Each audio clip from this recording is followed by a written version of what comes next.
The first thing Maxwell Cooper noticed about the derelict ship was that it didn't look derelict at all.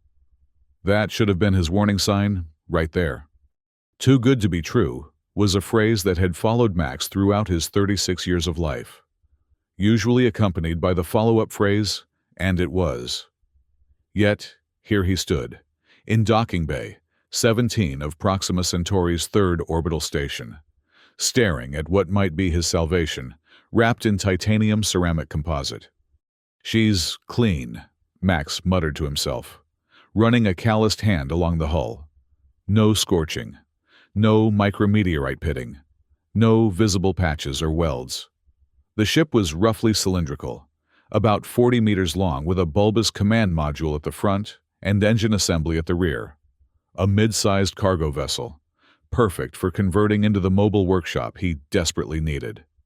8 months ago, Max had lost everything when the New Mars Colonial Authority rezoned his repair shop location for planetary beautification.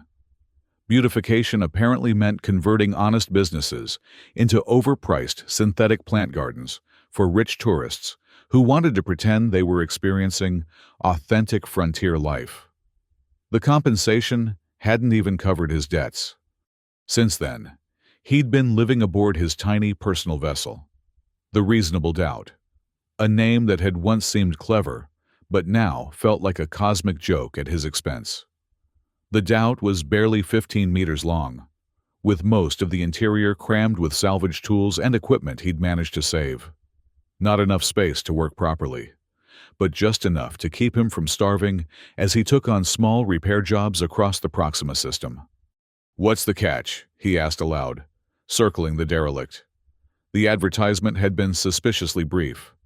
Abandoned vessel, low price, no questions. The seller, a station administrator named Oren, had been equally vague, taking Max's credits with unsettling eagerness before disappearing into the labyrinthine corridors of the station. Max pulled his diagnostic tablet from his worn jacket pocket and pressed it against the airlock access panel. A series of lights flickered across the screen, followed by a satisfying click as the outer door hissed open. "At least the atmospheric systems are functional," he muttered, stepping inside. The airlock cycled with professional efficiency, another good sign. When the inner door opened, Max switched on his flashlight and stepped into darkness. The interior was surprisingly pristine. No emergency lighting, but no signs of damage either. Max moved cautiously through the cargo hold, sweeping his light across empty storage racks and secure mounting points. Perfect for workshop conversion. He could already envision where his lathe would go, where he'd install the fabrication unit, the diagnostics bay. His beam caught a small console near what appeared to be crew quarters. Curiosity piqued. Max approached and tapped the power switch. To his surprise, it hummed to life, a soft blue glow illuminating his unshaven face. "Power reserves at 18%, announced a pleasant synthetic voice, causing Max to jump slightly. "Initiating minimal systems operation. Interface still functional," Max noted with growing excitement. "Show me ship specifications." The screen flickered, displaying basic information. Corvette-class multi-purpose vessel. Manufacturing date approximately 11 years ago. Capacity for 8 crew members. Range of 6 light-years at standard thrust. Nothing particularly remarkable. Max tapped through various system diagnostics, growing more pleased by the moment. The life support needed work. The main drive would require significant maintenance, but the structural integrity was sound. This wasn't just a good deal. It was practically theft. As he explored the navigation systems, something caught his eye, a small, blinking icon in the corner of the display. He tapped it, expecting maintenance logs or flight records. Instead, a password prompt appeared. "Registry access restricted," stated the ship's voice. "Please enter security clearance." Max frowned. Registry information should be publicly accessible. It was how ships were tracked and identified across settled space. Unless... He connected his tablet to the console, running a basic decryption algorithm he used for bypassing damaged system locks during repairs. It wasn't particularly sophisticated, but it might. The screen flashed green, and a long alphanumeric code appeared. "Registry verification confirmed," announced the voice. "Welcome aboard PCDF Experimental Vessel 37 Lazarus." Max felt his stomach drop. PCDF, Proxima Centauri Defense Force. This wasn't a civilian vessel. It was military. "Accessing primary systems," the voice continued. "Initiating protocol resurrection." "Whoa, no, cancel that," Max said quickly, frantically tapping at the console. "System shutdown. Emergency override." The screen flickered, then went dark. Max stood in sudden silence, heart pounding. Military vessels weren't sold to civilians without extensive decommissioning procedures, especially not through cryptic advertisements with no questions asked. He needed to talk to someone who knew about these things. Pulling out his comm unit, he hesitated, then dialed a number he hadn't used in nearly 2 years. "This better be good," came a sleepy female voice after several rings. "Do you know what time it is on Europa?" "Zara, it's Max. I need your expertise." A long sigh filtered through the speaker. "Max Cooper. I figured you'd died in that mess on New Mars." "Nearly," he admitted. "Look, I'm sending you a registry code. Military. I need to know what I've stumbled into." A pause. "You stumbled into military hardware? Accidentally?" "I bought a ship that was supposedly abandoned. Turns out it's PCDF. Something called Lazarus." The silence that followed was so long that Max checked to see if the connection had dropped. Finally, Zara's voice returned, now fully alert. "Get out of there, now!" "What? Why?" Project Lazarus was a black-budget research initiative during the Proxima conflict, officially terminated after the armistice. All prototypes were supposedly destroyed. Max glanced around the empty ship, feeling suddenly exposed. "Well, they missed one. What was it for?" "I don't know exactly," Zara replied, her voice dropping. "Something about consciousness transfer technology. Real nightmare stuff that violated about 6 different treaties. The kind of project where researchers disappeared if they talked. And I just bought it for 20,000 credits, Max muttered. "Whoever sold it to you either didn't know what they had, or wanted it off their hands before someone came looking. Either way, you need to—" A distant metallic clank echoed through the ship, cutting Zara off mid-sentence. Max froze, eyes darting to the corridor leading to the airlock. "Someone's here," he whispered. "Get out," Zara hissed. "Use your doubt. Go dark for a while. I'll dig deeper and contact you through the usual drop." Max ended the call, sliding his comm unit into his pocket as he crept toward the cargo bay. Another clank, closer this time. He extinguished his flashlight, letting his eyes adjust to the darkness, broken only by the faint emergency lighting around the airlock. Through the small observation window in the inner airlock door, Max could make out shadows moving. At least 3 people, possibly more. The outer door had been bypassed without triggering the cycling sequence. Whoever was coming in had military-grade override equipment. Max glanced around frantically. The ship's design was straightforward, with limited hiding places. His eyes settled on a maintenance access panel near the floor. Without hesitation, he pried it open and squeezed his large frame into the cramped space, pulling the panel closed behind him just as the inner airlock door hissed open. Boots thudded on the metal decking. Max held his breath, peering through a small ventilation grill. 4 figures entered the cargo bay, wearing matte black tactical gear, with no identifying insignia. Their faces were concealed behind full-face respirators, and each carried a compact pulse rifle, standard military issue, but with modifications Max didn't recognize.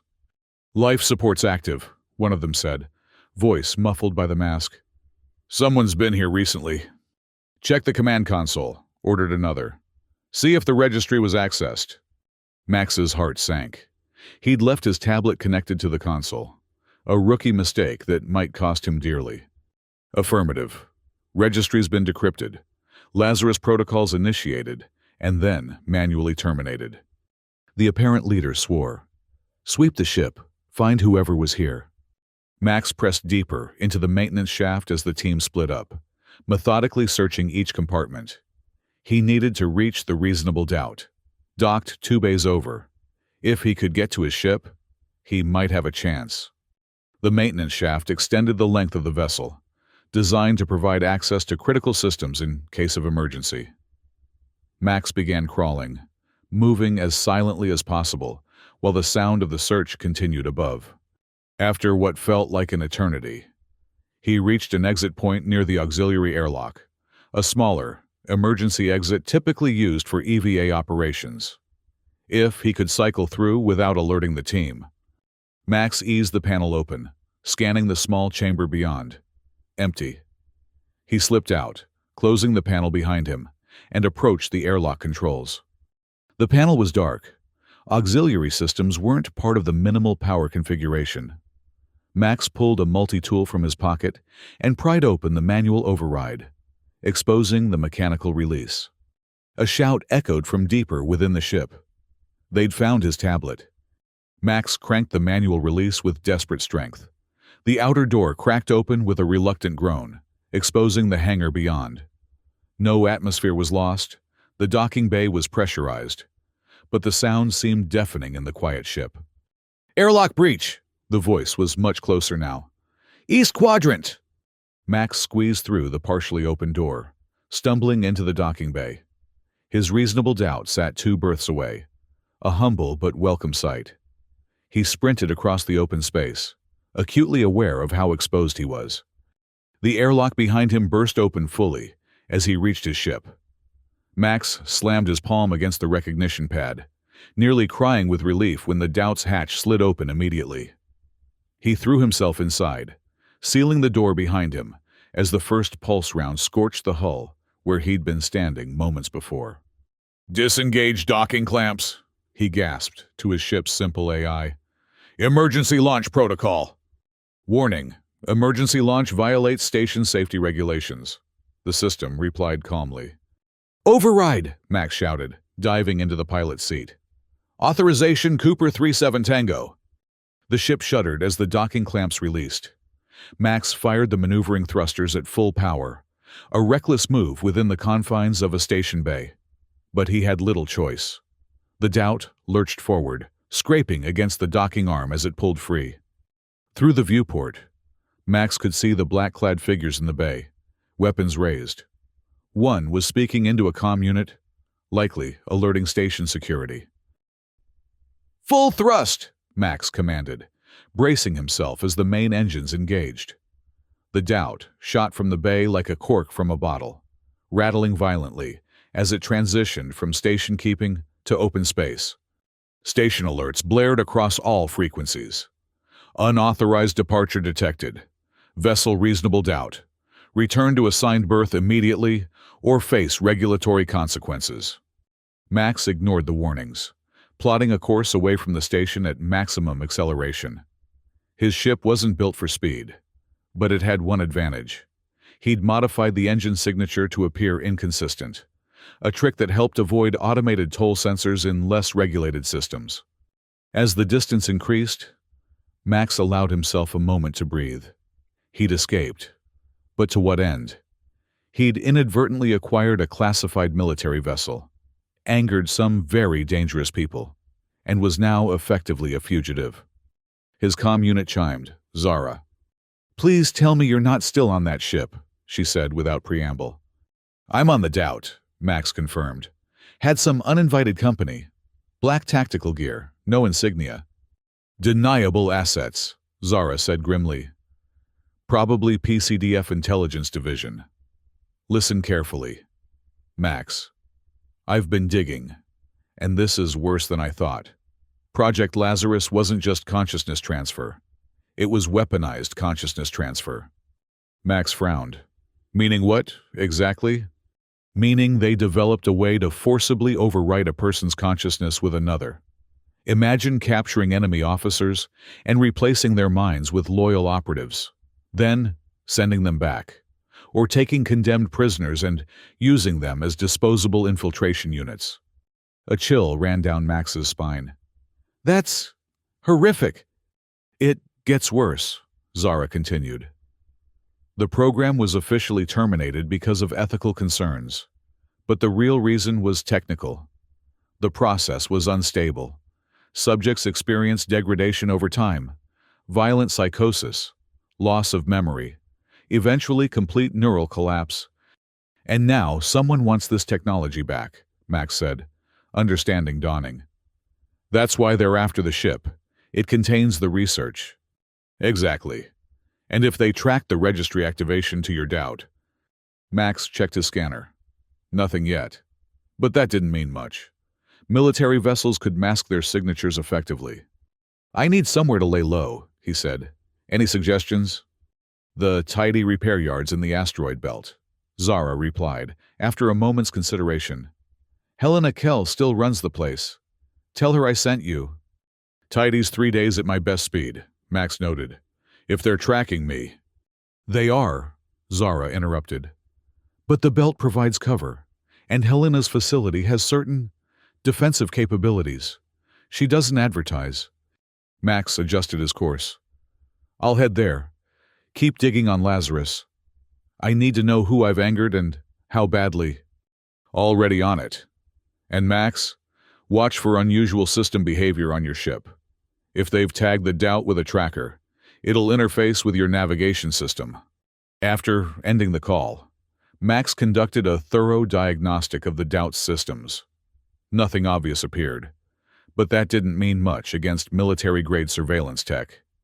He initiated a series of random course corrections, an old smuggler's trick to shake pursuit, and settled in for the long journey to Tidy. The reasonable doubt wasn't designed for comfort. The cabin was cramped, with most available space dedicated to salvaged equipment and spare parts. Max's sleeping quarters consisted of a narrow fold-down bunk adjacent to the cockpit, and the food synthesizer produced nothing more appetizing than bland nutrient paste with various artificial flavorings. But it was home, and after 18 hours of continuous flight, Max needed rest. He engaged the autopilot, set proximity alerts to maximum sensitivity, and collapsed onto his bunk. Sleep came fitfully, haunted by dreams of faceless soldiers and strange machines that pulled something essential from one person and forced it into another. He woke several times, checking the scanners before drifting back into uneasy slumber. A shrill alarm jolted him fully awake. Max lurched to the console, heart racing. Proximity alert, announced the system. Unidentified vessel on intercept course. Max activated the scanner, cursing when he saw the approaching signature. A light patrol craft, moving fast. Too fast for the doubt to outrun. Time to intercept? He asked. 17 minutes at current velocity. Not enough time to hide. Not enough time to reach any potential sanctuary. Max considered his options, gaze darting around the cabin until it settled on a particular storage compartment. It was a desperate gamble, but he had little choice. 16 minutes later, the patrol craft matched velocity with the reasonable doubt, close enough that Max could see its sleek hull through the viewport. No markings, no transponder signal, identical to the profile Zara had described. His comm unit crackled. Vessel reasonable doubt. Prepare for boarding. Any resistance will be met with lethal force. Max took a deep breath, then responded, Understood. My airlock is operational. He watched as the patrol craft maneuvered alongside, extending a flexible docking tube that sealed against the Doubt's primary airlock. Minutes later, the outer door cycled open. Max stood in the center of his cabin, hands raised, as 3 armed figures entered. Like those on the derelict ship, they wore featureless tactical gear and full face masks. Maxwell Cooper, stated the lead figure. Not a question.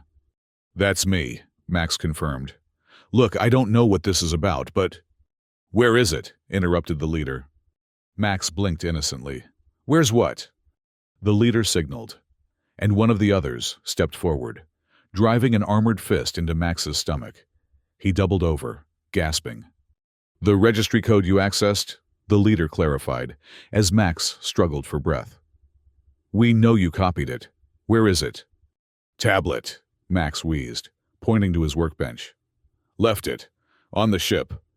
Search the vessel, the leader ordered. Thoroughly.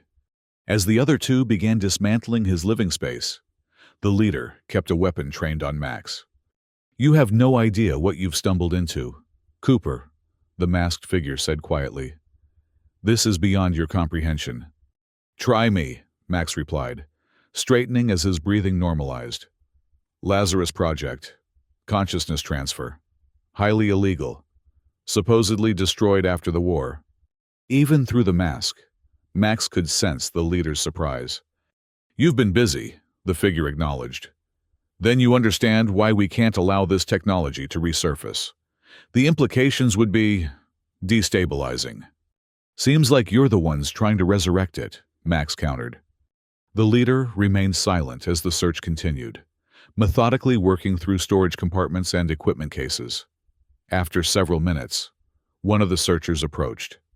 Nothing, they reported. No data storage devices containing the registry. The leader's attention returned to Max. Where is it, Cooper? This will go much easier if you cooperate. Max shrugged. I told you. I left my tablet behind when your friends crashed the party. Whatever you're looking for. I don't have it. Take him, the leader decided. We'll continue this discussion in a more controlled environment. As one of the soldiers moved to restrain him, Max tensed. This was the moment he'd been preparing for. The reason he'd made those hasty modifications during the 16-minute countdown. Before we go, Max said casually, you should know I've made some adjustments to the life support system. The leader hesitated. Explain. Simple. Really. I've rigged the atmospheric scrubbers to release a compound I've been using to clean engine components. Harmless to humans normally. But when it interacts with the specialized filtration system in those fancy masks you're wearing, Max smiled grimly. The resulting chemical reaction isn't pleasant. You're bluffing, the leader said. But there was uncertainty in the voice. Maybe, Max acknowledged. But are you willing to risk it? Those masks are military grade, designed to filter specific known threats. But I'm a mechanic who works with some pretty exotic materials. Want to test your equipment against my chemical knowledge? The leader considered him for a long moment. Secure him. We're leaving. I wouldn't, Max warned. The trigger is tied to my vitals. If I lose consciousness, or if my heart rate spikes from, say, being manhandled, well, those masks better work as advertised. It was a complete lie. Of course. Max had made no modifications to the life support system, had no exotic chemicals that could penetrate military filtration. But he had spent those 16 minutes studying the design of the standard-issue tactical respirators, identifying their weaknesses, real or perceived. The leader raised a hand, halting the advancing soldier. What do you want, Cooper? Simple. You leave my ship. I keep whatever information I may or may not have about Lazarus to myself. We all pretend this never happened. Impossible, the leader replied. The technology cannot be allowed to exist. Then we're at an impasse, Max said. Because I'm not going with you, and trying to take me by force is going to get messy. The tension in the cabin was palpable as the leader weighed options.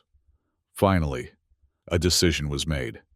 Stand down, the leader ordered the others, then turned back to Max. This isn't over, Cooper. The registry code is only part of the equation. Without the activation sequence and biometric keys, it's useless. Max kept his expression neutral, though his heart raced. They were backing down, at least temporarily. Maybe so, he replied, but it seems pretty valuable to you regardless. The leader stepped closer, voice dropping to a near whisper. You think you're protecting something valuable. You're not. You're protecting something dangerous, something that nearly destroyed the system once before. Consider that before you decide what to do next. With that, the team withdrew, sealing the airlock behind them. Max watched through the viewport as the docking tube retracted and the patrol craft pulled away, accelerating rapidly until it vanished from visual range. Only then did Max allow himself to collapse into his pilot's chair, shaking with delayed adrenaline. The bluff had worked, but it was a temporary reprieve at best. They would be back, possibly with reinforcements and a strategy to counter his supposed trap. He needed to reach Tatey before that happened, setting a new course that would take him through a particularly dense section of the asteroid belt. Difficult to navigate, but excellent for losing pursuers. Max pushed the Doubt's engines beyond recommended parameters. The ship protested with concerning vibrations, but held together. 2 days later, exhausted and jumpy from minimal sleep, Max finally approached the Tatey repair yards. From a distance, it looked like nothing special. A collection of habitation modules and workshops clustered around a captured asteroid, roughly 5 kilometers in diameter. As he drew closer, however, he noticed the subtle signs of enhanced security. Directional sensor arrays disguised as communication equipment, concealed weapon ports that tracked his approach. "Unidentified vessel, state your business," came a gruff female voice over the comm. "Helena Kell?" Max asked. "My name is Maxwell Cooper. Zara Vex suggested I seek your assistance." A long pause followed. "Verification code?" the voice finally demanded. Max hesitated. Zara hadn't mentioned any code. "I don't have one." This was somewhat urgent. "I can contact Zara again if—" "No need," the voice interrupted. Zara messaged ahead. "Just checking if you were who you claimed. Follow the transmitted approach vector precisely. Any deviation will be considered hostile." A navigation path appeared on Max's console, guiding him through a complex route between asteroid fragments to a concealed docking bay. As he maneuvered carefully along the prescribed course, Max noticed automated defense turrets tracking his progress from hidden alcoves in the asteroid surface. The docking bay itself was cleverly disguised as a natural crater, with mechanical doors that slid aside as he approached. Once inside, the doors sealed behind him, and atmosphere flooded the chamber. Max completed docking procedures and exited his ship to find a tall woman with steel-gray hair waiting on the platform, arms crossed over a utilitarian jumpsuit covered in tool pouches. "Helena Kell." She introduced herself without extending a hand. "Zara says you've got yourself in some serious trouble." Max nodded wearily. "That's putting it mildly." Helena's sharp eyes assessed him and his ship. "Military entanglement," she said. "Black Ops." "Yes. And you thought bringing that to my doorstep was a good idea because—" Max met her gaze directly. "Because I need somewhere safe to figure out what to do next. And Zara said you could provide that. She also said you have no love for PCDF intelligence operations." Something flickered in Helena's expression. Old pain. Quickly suppressed. "Zara talks too much," she muttered. "But she's not wrong. Come on. Let's get you and your ship processed. I assume they might be tracking you." "Probably," Max admitted. "I've checked for conventional trackers, but—" "Military tech is several steps ahead of civilian knowledge," Helena finished. "Don't worry. My facility has certain countermeasures." She led him to a control panel and initiated a sequence that bathed the reasonable doubt in pulsating energy fields. "Multiphasic scanner," she explained. "Detects and neutralizes most tracking devices, regardless of design. If they've tagged your ship, we'll find it." Sure enough, the scanner soon highlighted 3 areas on the Doubt's hull. Upon closer inspection, Helena extracted tiny devices no larger than grains of rice. "Quantum-entangled trackers," she noted, dropping them into a shielded container. "Very sophisticated, very expensive." "Can they trace them here?" Max asked anxiously. Helena shook her head. "Not anymore. The scanning process disrupts the entanglement. These are just expensive paperweights now." She secured the container. "Though the fact they use 3 redundant systems suggests they really want to find you." You have no idea, Max sighed. In Helena's cluttered office, Max recounted everything that had happened, from purchasing the abandoned ship to his encounter with the military team. Helena listened without interruption, occasionally making notes on a worn tablet. Lazarus, she said thoughtfully when he finished. I remember rumors during the conflict. Nothing concrete, but whispers about a program that could turn enemies into assets without conventional brainwashing techniques. Most dismissed it as propaganda. Well, it was real, Max replied, and someone wants it operational again. Helena studied him. The question is, what do you plan to do about it? Max ran a hand through his disheveled hair. I don't know. I just wanted a workspace, not a moral crisis involving illegal military technology. Sometimes we don't choose our battles, Helena observed. Sometimes they choose us. Philosophical platitudes aren't particularly helpful right now, Max said with a touch of irritation. Helena's weathered face cracked into a smile. Fair enough. Practical advice. Then, you need leverage. Right now, they're hunting you because you might have information they want. But if you actually secured that information and put safeguards in place... You mean blackmail the Black Ops division of PCDF intelligence? Max asked incredulously. I mean establish mutually assured destruction, Helena corrected. Make it clear that harming you triggers automatic release of everything you know.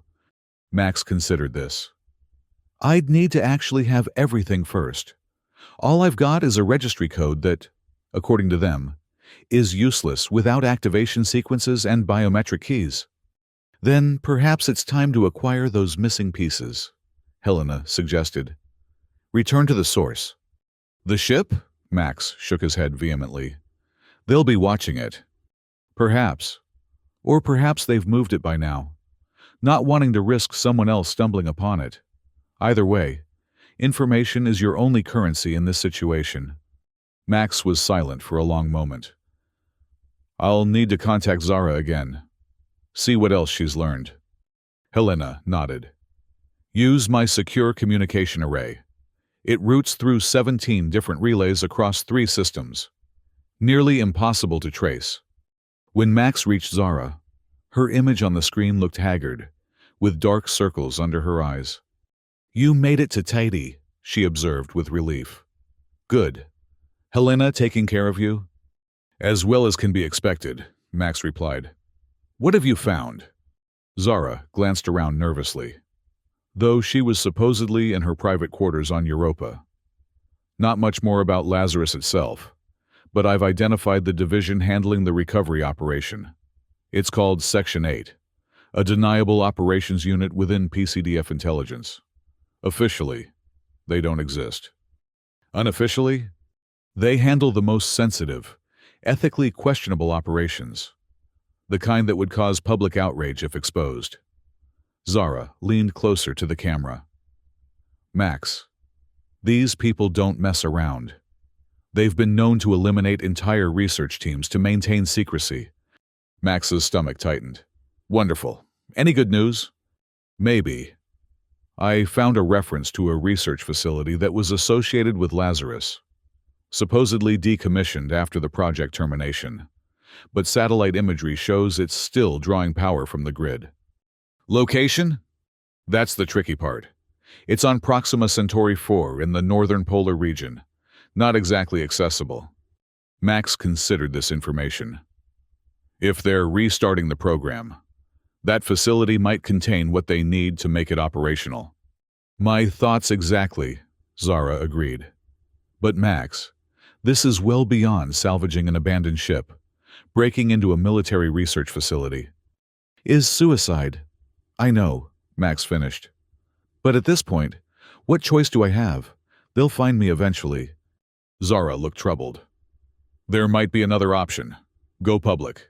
Release what you know. Expose the project. With what evidence? A registry code that means nothing to most people. I'd be dismissed as a conspiracy theorist if Section 8 didn't silence me first. Then what's your plan? Max hesitated. I'm not sure yet. But that facility might hold answers, or at least better leverage than what I currently have.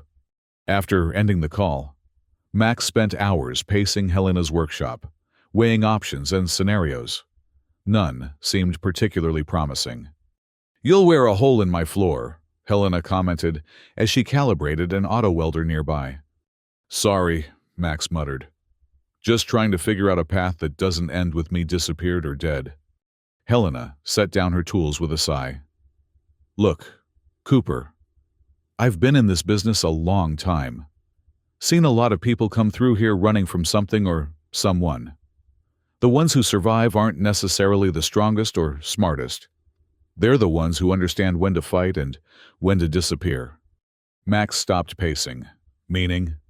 Meaning, sometimes the best solution isn't confrontation or blackmail. Sometimes it's making yourself not worth the trouble.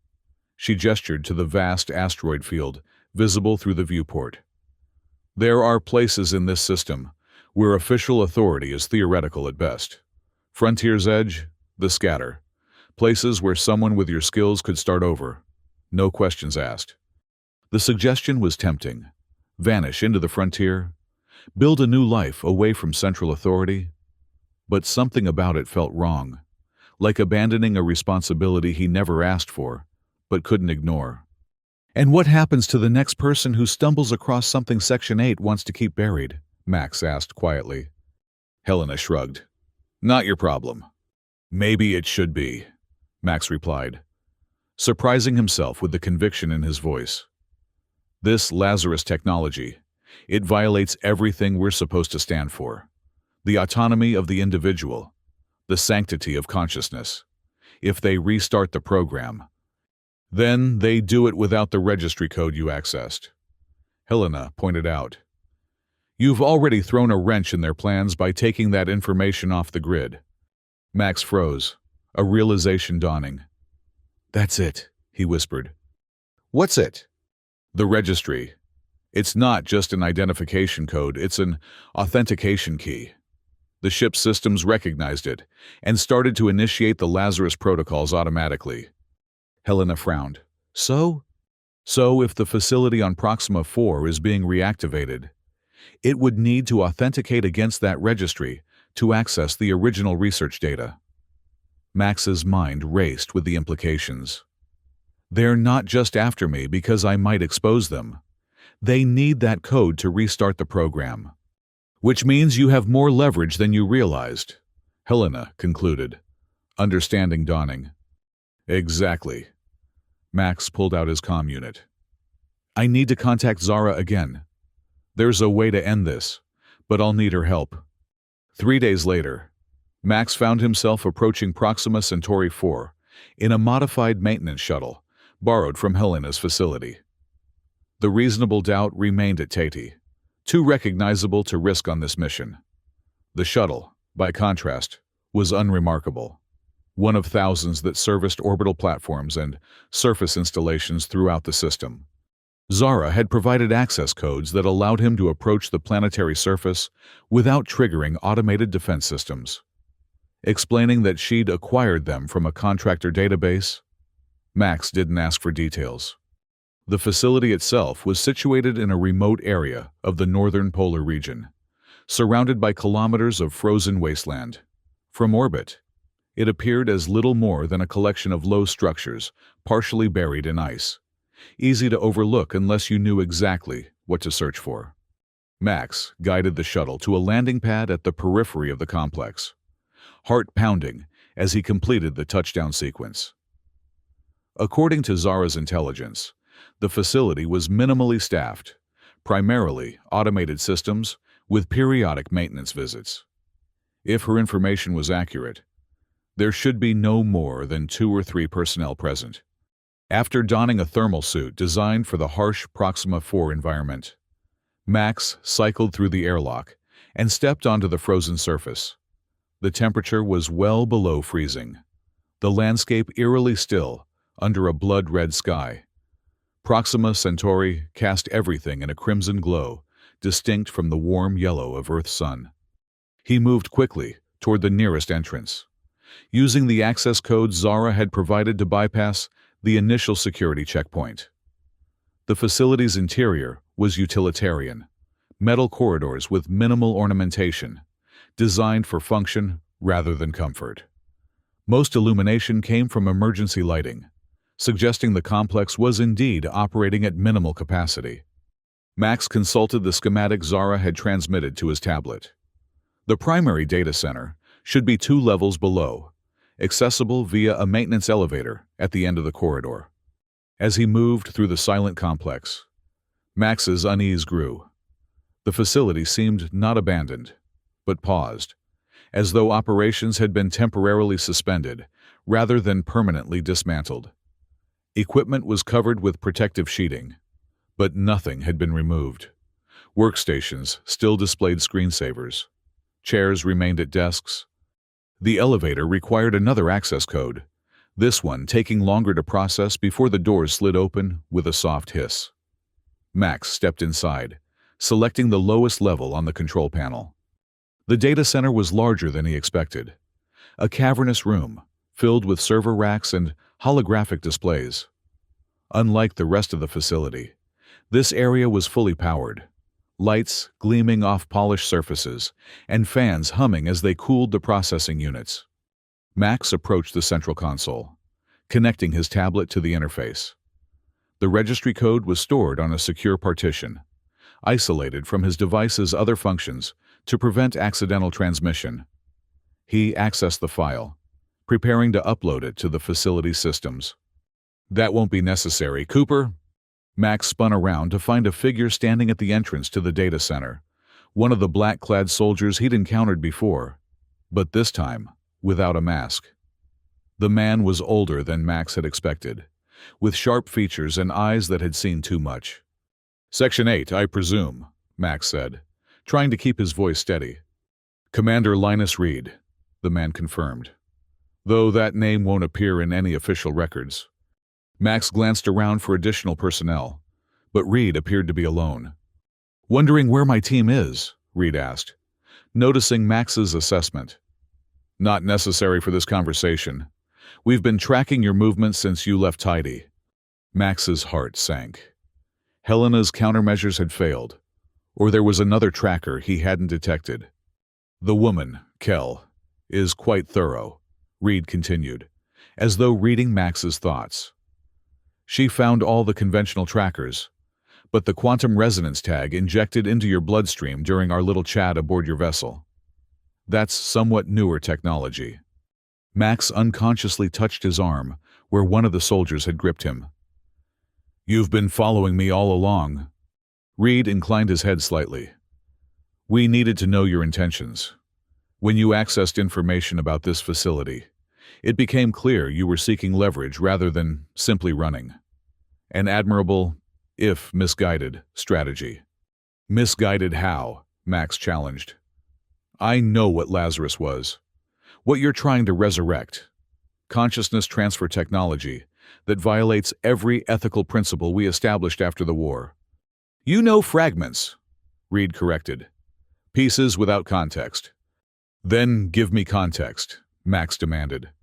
"Explain how forcibly overwriting a person's consciousness could possibly be justified." Reed studied him for a long moment. "During the final year of the Proxima conflict, we lost over 30,000 personnel in a single engagement, the Battle of Barnard's Crossing. Not to enemy weapons, but to a weaponized nanovirus that attacked the central nervous system. It left bodies intact but destroyed minds. 30,000 people trapped in failing bodies. Consciousness disintegrating while autonomous functions continued." Max felt a chill that had nothing to do with the planet's climate. "Lazarus was developed for them." "Initially, yes. A way to preserve consciousness before degradation, with the possibility of restoration once a cure was developed." Reed's expression hardened. "But war creates opportunities for expanded applications. Military intelligence saw potential beyond medical intervention." "Weaponization," Max said flatly. "Turning people into puppets." "Turning casualties into assets," Reed countered. "The ethics were complex, but the strategic advantages were undeniable. Until the subjects began experiencing degradation, Max noted, recalling Zara's information. Reed's mouth tightened. A technical obstacle, not an insurmountable one. With further research that violated the peace accords, Max interrupted.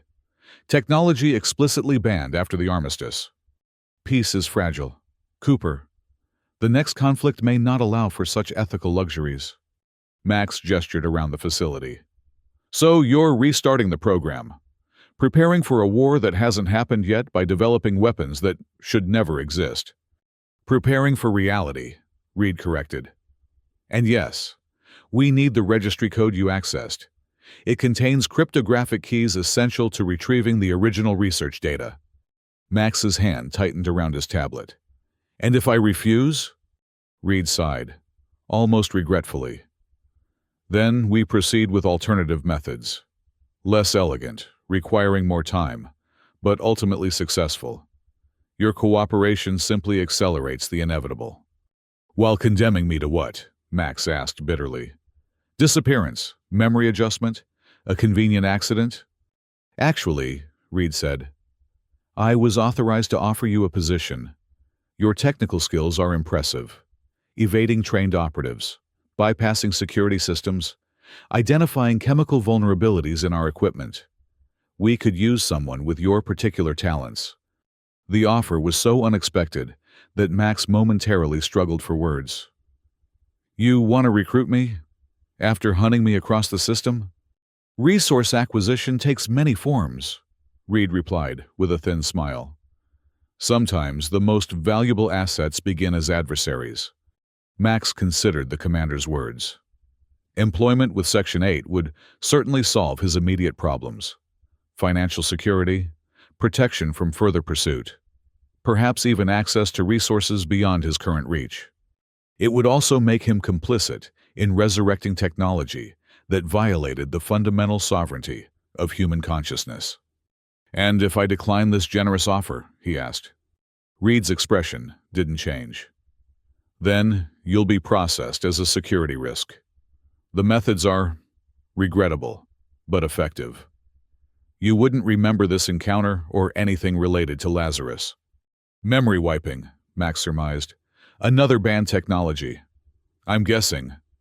As I said, peace affords certain luxuries. Security isn't one of them. Reed extended a hand. Your decision, Cooper. Cooperation or processing. Neither option involves your death, which is more generous than most in your position would receive. Max looked down at his tablet, then at the extensive data center surrounding them.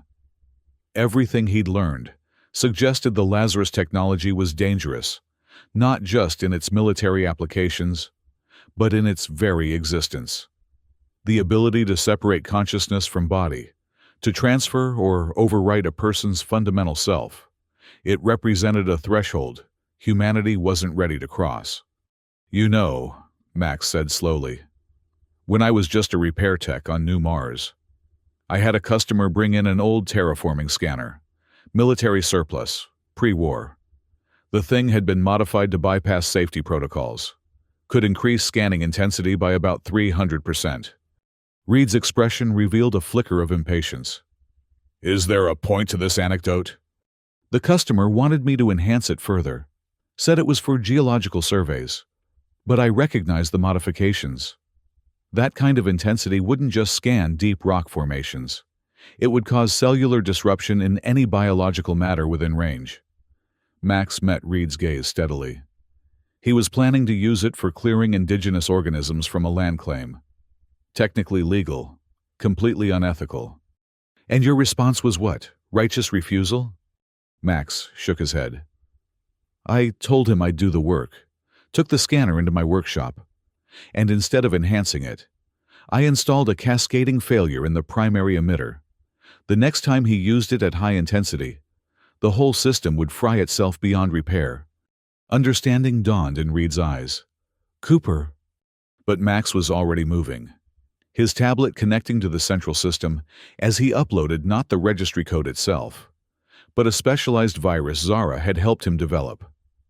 The virus contained fragments of the registry, enough to authenticate against the facility's security, but modified to trigger system-wide data corruption.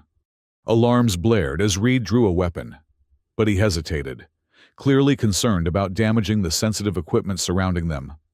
"What have you done?" he demanded. "Created a cascading failure," Max replied, backing toward a secondary exit. "The virus is replicating through your systems, corrupting research data as it goes. It's keyed to the registry fragments, the very authentication method you need for the original research." Reed's face contorted with fury. "Do you have any idea what you've done? Years of work—" "Dangerous work," Max interrupted. "Work that should have remained buried after the war." Warning lights flashed across the data center as systems began shutting down in sequence. Automated protections trying to isolate the corruption, but succeeding only in accelerating its spread. "This isn't over, Cooper," Reed snarled, speaking into a comm unit at his wrist. "Facility compromised. Initiate containment protocol. Target is attempting to flee via the south exit." Max didn't wait to hear more. He sprinted through the secondary exit, navigating corridors that were rapidly darkening as power systems failed. Behind him, he could hear the heavy footfalls of Reed in pursuit. The facility's layout was complicated, but Max had memorized Zara's schematic. He took a sharp left, then a right, heading not toward the shuttle landing pad where he'd arrived, but toward an emergency evacuation point on the opposite side of the complex. Reed was gaining ground, military training against Max's mechanical expertise. But Max had one advantage. As the facility's systems failed, security protocols were activating automatically, sealing sections to prevent further breaches.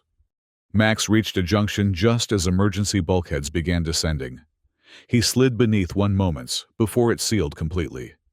Hearing Reed curse as his pursuit was blocked. "Lockdown override.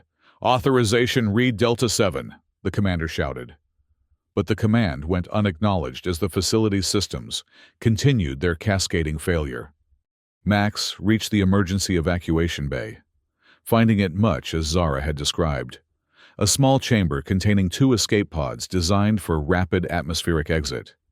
He climbed into the nearest pod, sealing the hatch and initiating the launch sequence. Through the viewport, he saw Reed arrive at the bay entrance, weapon raised. Their eyes met briefly before the pod's thrusters engaged, propelling Max away from the facility with bone-jarring acceleration. The pod was simple, designed for survival rather than comfort or control. Its pre-programmed trajectory would take it to a safe distance before deploying a beacon for retrieval. Max had no intention of waiting for that retrieval. Once safely in orbit, he used the pod's limited communication system to contact Helena's facility. "I need extraction," he said when she answered. "Emergency pod from Proxima 4 Research Station. Sending coordinates." "Understood," Helena replied tersely. "The Doubt is prepped and ready. Sending a recovery drone to your location. 20 minutes. While waiting, Max reviewed what he'd accomplished. The virus would have destroyed not just the active research data, but the backup systems as well. Without the original registry code, which he still possessed, Section 8 would struggle to resurrect the Lazarus technology. But Reed's final words echoed in his mind. "This isn't over." The commander wasn't wrong. Max had dealt a significant blow to their efforts. But an organization like Section 8 wouldn't abandon a project of this magnitude over a single setback. The recovery drone arrived precisely on schedule, a sleek, automated craft that attached to the escape pod and guided it to a rendezvous point where the reasonable doubt waited. Once aboard his own vessel, Max felt a measure of tension leave his body. "Successful?" Helena's voice asked over the comm. "Partially," Max replied. "I corrupted their data, but Reed, the Section 8 commander, is still alive and very unhappy with me." "Then I suggest we implement the contingency plan immediately," Helena said. "My contacts at Frontier's Edge are expecting you. The workshop is basic, but functional. You can rebuild there while staying off the grid." Max hesitated. "And the registry code?" Secure it somewhere they'll never look, Helena advised. Or destroy it entirely. Either way, distance yourself from anything related to Lazarus. 2 weeks later, Max stood in his new workshop on Frontier's Edge, a mining colony at the very periphery of settled space. The facility was indeed basic, little more than a converted storage bay with patched equipment. But it was functional. More importantly, it was anonymous. Just another repair shop serving the local mining operations, run by a man with no particularly interesting history. The Registry code, now corrupted beyond use but preserved as insurance, was hidden within the Reasonable Doubts navigation system, disguised as routine calibration data. If Section 8 ever tracked him down, it would serve as both leverage and warning. As Max calibrated a plasma cutter for a repair job, he reflected on the choices that had led him here. He'd wanted nothing more than a workshop, a place to practice his trade and make a modest living. Instead, he'd become entangled in military secrets and ethical dilemmas far beyond his expertise. Yet, despite the danger and displacement, he couldn't bring himself to regret his actions. The Lazarus technology represented a fundamental threat to human autonomy, the ability to separate and transfer consciousness, to overwrite one person's mind with another's. Such power couldn't be trusted to organizations that operated in shadows, answerable to no one. A notification chimed on his tablet, another repair request, this one for a mining drill with faulty hydraulics. Ordinary work for an ordinary mechanic. Max accepted the job, finding comfort in the mundane after weeks of extraordinary tension. As he prepared his tools, he didn't notice the figure watching his workshop from a discreet distance, a nondescript individual with observant eyes who had been monitoring the facility since Max's arrival. The observer made a note on a secure device, then disappeared into the bustling activity of the mining colony. One more anonymous face in a frontier outpost where everyone had secrets. For now, Maxwell Cooper had found sanctuary.